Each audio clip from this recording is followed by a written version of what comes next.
Well, hey there, my name is Connor, and today we are going to talk about in-ear monitors on a budget. All right, so what you're looking at, this is the way that we do in-ear monitors, and it's really affordable, and it has worked well for us so far. So out of your soundboard, this is one I'm using just for the demonstration, you will have a monitor send. Now, depending on what board you have, you'll have anywhere from 1 up to 6 or more monitor sends on your board. So we use each one of those like an individual mix for each person in the band. So just in the same way as you would use the faders that are on the board to manipulate the sound, that's basically what you're doing with the in-ear mixes. So out of the board, so for me, say I am monitor 1. So out of the board, monitor 1, coming out on our board, they have guitar jacks on the back where the audio goes out. So I've got a guitar cable plugged in here to the monitor send, and that goes with another end for the guitar cable to the input of the Behringer micro amp. And we use those. They're great. They're about $25 to $30 on Amazon, and you get 1 channel of input for each one and 4 outputs. So if you are just getting into in-ear monitoring, you're trying to do it the most affordable way possible to see if it's even going to work for you, this is the way to do it. It's really simple, and it's not gonna break the bank.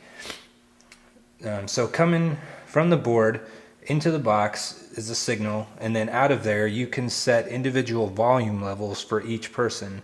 So you could have 4 people sharing the same mix with this setup if you're just starting out. So for each individual input on the back, we have been using the mono adapters, and I will link those in the description and show you where you can find them on Amazon. That's where we bought about 99% of the gear that we use.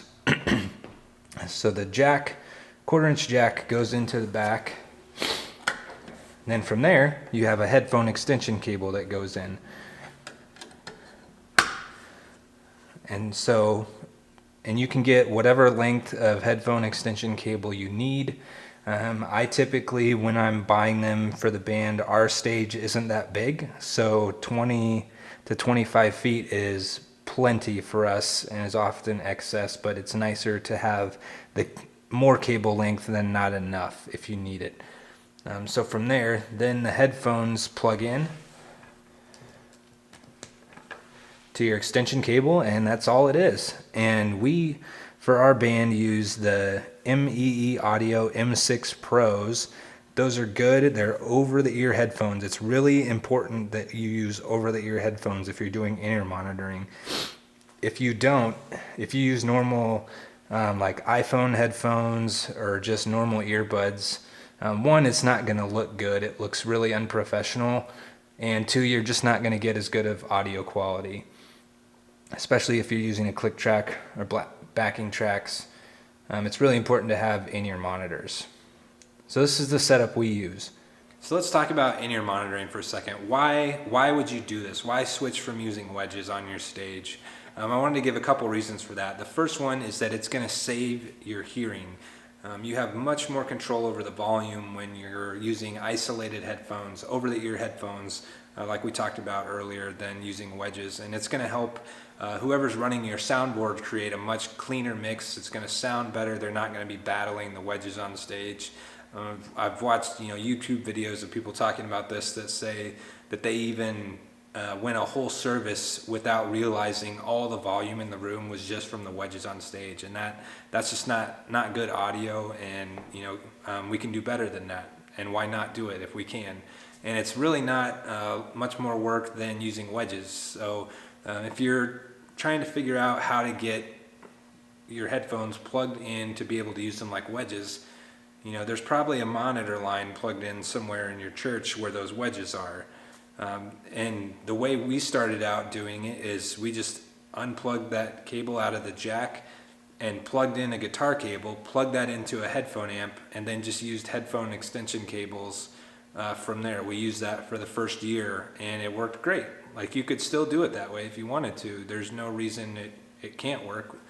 We just have tried other options and just to try and get better at what we're doing all the time. So it's a really simple setup. It's not much more work than wedges, and it's going to save your hearing. It's going to help whoever's running your sound be able to use a cleaner mix in the room, clearer audio for everyone who's at your services. And also it's going to be great because you can use a click track and you can use backing tracks too, which is great. But thanks for watching today. Hope this was helpful. If it was, click the thumbs up button, give us a like, subscribe to the channel for more content coming soon. Thanks for being here today.